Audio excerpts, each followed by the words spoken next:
look alive. Yes, sir? Here you go, Ada. The final radar beacon. I'll need that head back when you're done. Of course. Shouldn't take but a moment. There you go. Still in one piece. I'm not sure why you want the head back. All we needed was its radar beacon. Besides, robo-brains are notorious for being, well, a real pain in the neck.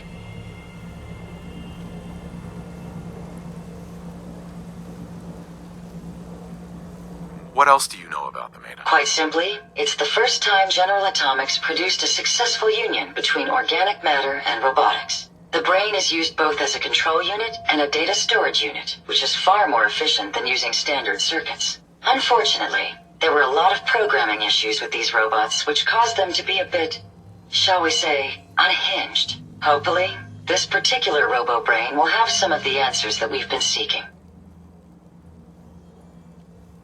A union of organic matter and robotics? Sounds an awful lot like a synth. Not at all.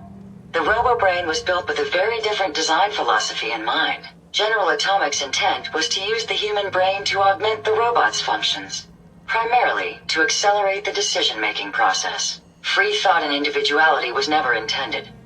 These were expressly built like soldiers, to follow orders without question. The robo-brain's unfortunate tendency towards violence and aggression should be considered more of a malfunction than a calculated decision.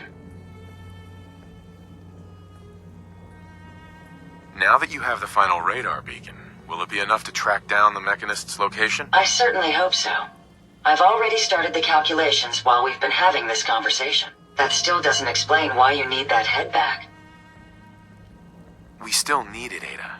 I believe it can help us access the Mechanist's facility. Of course. It makes perfect sense that the Mechanist would not only keep its location a closely guarded secret, but would secure it against intrusion as well. I'm terribly sorry. I hadn't considered that possibility at all. I'm afraid when it comes to assisting humans, I'm not doing very well lately. Don't be ridiculous. If it wasn't for you, we couldn't have gotten this far already. That's kind of you to say. Ever since I let my friends die in that caravan, I feel like I've been failing in my duties. I chose the route we took the day we were attacked. Perhaps if I had selected an alternate route, they'd still be alive. Sometimes I wish that Jackson had programmed me with my personality mode set permanently to disabled. Your personality defines you as an individual. Never let that go. You're right. All of the good memories I've experienced being Ada would be lost if my personality mode was shut down. I can't afford to lose them. I really think I needed to hear that from someone else. Thank you. Now I've distracted you for long enough. I'll finish up my calculations while you deal with our new friend, Jezebel. Hopefully, she'll be able to grant us access to the Mechanist's facility and we can put an end to this nonsense once and for all.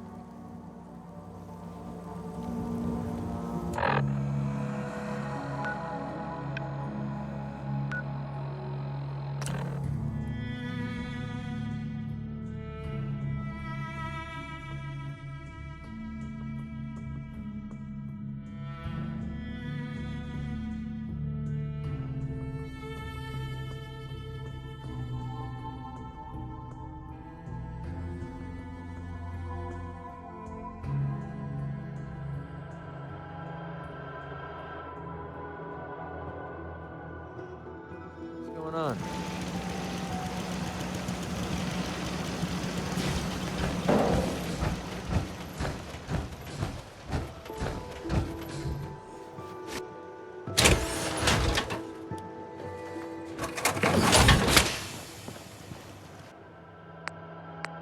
You're making that look easy.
Interesting. This body you've selected for me isn't quite what I had envisioned, but it will have to suffice. Well, I was gonna connect your head to Liberty Prime's body, but I decided to do a little arts and crafts instead.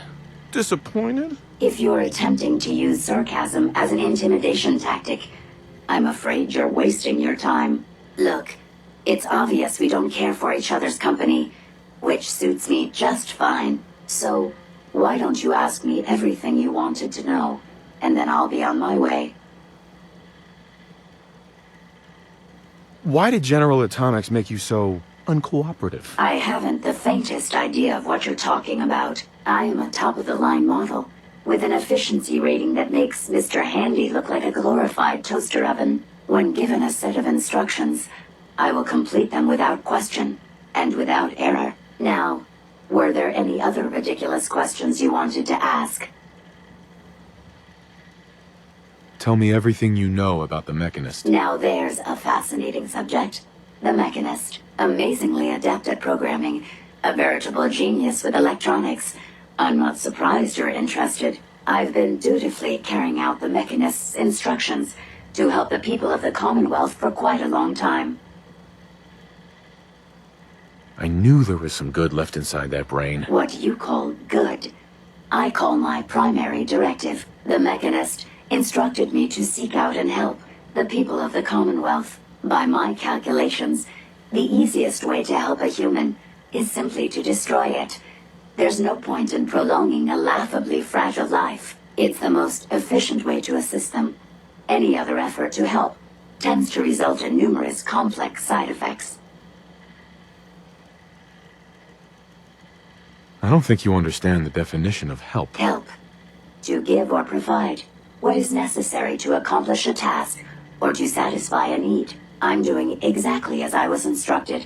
Assisting a human to the best of my abilities only affords a 25% survival rate. That means there's a 75% chance that despite my efforts, the human I'm assisting will die from something beyond my control. Therefore, it's better to hasten the human's death and put them out of their likely chance of misery than to deplete my limited time. It's actually quite elementary, but given your minimal intellect, I suppose I shouldn't be surprised you don't understand.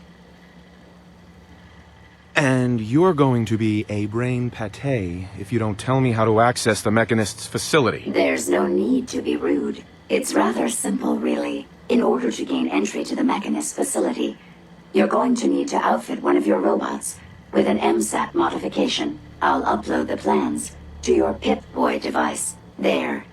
I've fulfilled my portion of our agreement. Perhaps I'll remain here for a while and see how things resolve between yourself and the Mechanist.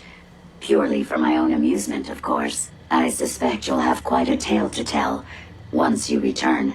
But then again, I'd be surprised if you ever return at all.